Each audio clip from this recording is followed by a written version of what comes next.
delighted to have one of the leading giant figures in Washington with us. Senator Graham is one of the guys who's a mover and shaker. He's highly respected because of his intelligence, his wit, and also his ability he's working for solutions, not just headlines.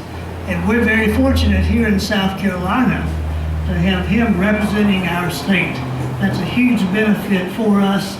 He's always been a friend of our industry and a supporter. We've always supported him. So y'all get to hear me every month. So let's turn it over to Senator Lindsey Graham.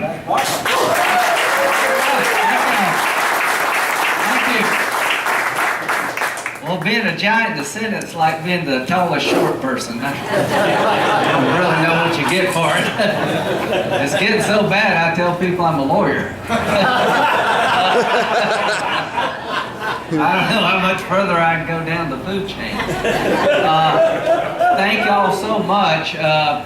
This is a good association. How many of you have been to Washington to visit our offices? Keep doing that. The government's your partner where you want it to be or not. Do you agree with that?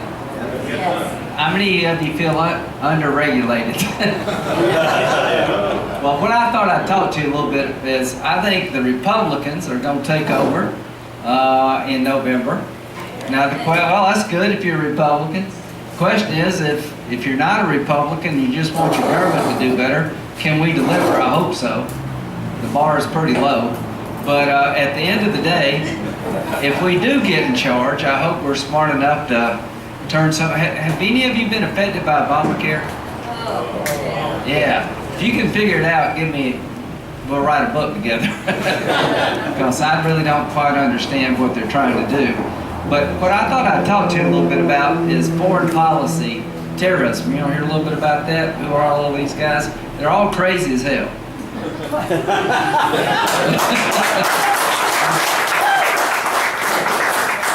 And you're going to kill them or capture them, and that's just the end of that story, really. But this is a religious war we're in. We got any Presbyterians? You were predestined to be here. We got any Methodists? That's a Baptist can read. Got any Baptists? Me? I make jokes because of Baptist. Catholics, there you go. Pope's a cool guy. I don't agree with his economic policies, but he's a pretty cool fellow. We make jokes about our religious differences. Nobody laughs in the Mideast. This war we're in has been going on for about 2,000 years. And the Islamic religion needs to figure out how to fix itself. About 500 years ago, we were burning each other's churches in the Christian religion. They just need to catch up with us and play church softball and beat the hell out of each other like we do. Instead of wanting to kill each other. But what I think is going to happen is that the bombing is good, that's a good thing, but you're not going to change Iraq and Syria until you go in and dig these guys out. If I could think of a way to do that without using one American soldier, I would. But this Arab army they're talking about, I don't know where it's coming from, but name one Arab army that's beat anybody in the last 100 years. I mean, there are limitations to what other people can do. And I know everybody's tired of fooling with what's going on over there, but it does affect us here. And I got one simple goal. I want to keep the war over there. Keep it over there. And that's why we have soldiers to stand between us and them.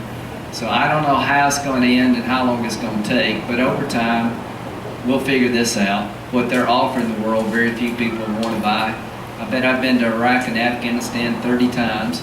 And there are plenty of people over there, quite frankly, that want the same thing for their families you want for yours.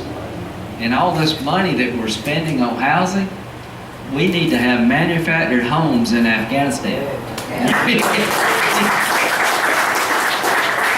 You want to turn around Afghanistan? But a little bit about your industry. I grew up in Central. Does anybody know where Central's at? Okay. Yeah, there it was, right next door. Some Pickens, actually, but it's close enough. Any Clemson fans here? Go Tigers. My dad owned the liquor store in Central, which was 5 miles away from Clemson, so we met most of y'all, and we. When the Tigers played at home, it was good for the Graham household, I can tell you that. But I went to Carolina. The reason I went to Carolina is they let me in. You know, I made 800 on the SAT. That was both parts. And what's sad is I'm one of the smarter ones up there. I think it's beginning to show. But I grew up in Central. My mom and dad, we owned a liquor store, a restaurant, and a pool. I'm the first in my family to ever go to college. My sister, my parents died when I was 21, my mom when I was 22, my dad died. And my sister was 13. We moved in with an aunt and uncle who lived over in Seneca, never made over $25,000 in her life working in the textile plants. So a lot of people helped me get here today. But I can remember, we lived in the back of our store until I was probably 11 or 12. And I can remember when we got our first manufactured home in the backyard. That was a big deal for my family. I had my own bedroom. We all literally lived in one room. So what you're doing to allow people to own something, paying rent is a good deal for the guy that owns the place. But to be able to own something that's yours is a life-changing event. And if it weren't for your industry, a lot of people would never own a home. And they'll own one and they'll just trade up. And that's just the way life is. So I just want to let you know from where I come from, I know exactly what you do for South Carolina. I can tell you when my aunt bought a double wide, that was the biggest thing in our family for a very long time. I can remember it coming in and I thought it was a mansion. So I understand what you do for our state. And people borrowing money today can't find, the only people that can borrow money are the ones that don't need to borrow money. I hope the banking will improve, and if we'll get back in the Senate and deregulate the banks, y'all having a hard time getting people qualified for loans? Absolutely. Let me tell you, it's killing the economy. So my number one goal is try to find, there's got to be some middle ground between lending money to some guy in jail and denying people a chance to borrow money that would be good risk. So my number one goal, if we get back in the Senate, is try to loosen up some money and get the average person buying houses and cars, because if they don't, our economy is just ruined. So I'm going to head down the road. Y'all keep drinking. The more you drink, the better the government will look. And we got an election coming up in November. If you can help me, that'd be great. But the main thing is, we enjoy ourselves in America because 1% of the population is serving in our military. It's been that way for a long time. And they're the best among us, so keep them in your prayers. You got any family members here in the military? I tell you, they've really had a tough time in the last 12 years. Keep them in your prayers. And I'm an optimist. Everything's going to turn out okay. But in a democracy, it just doesn't happen by accident. When Mark introduced me, he gave me a very big compliment. And that is trying to find ways to solve problems. I'm a proud conservative, but Democrats do exist. And I don't mind working with somebody on the other side to move my country forward. Because the best thing I can be for South Carolina is put the country and my state ahead of the party.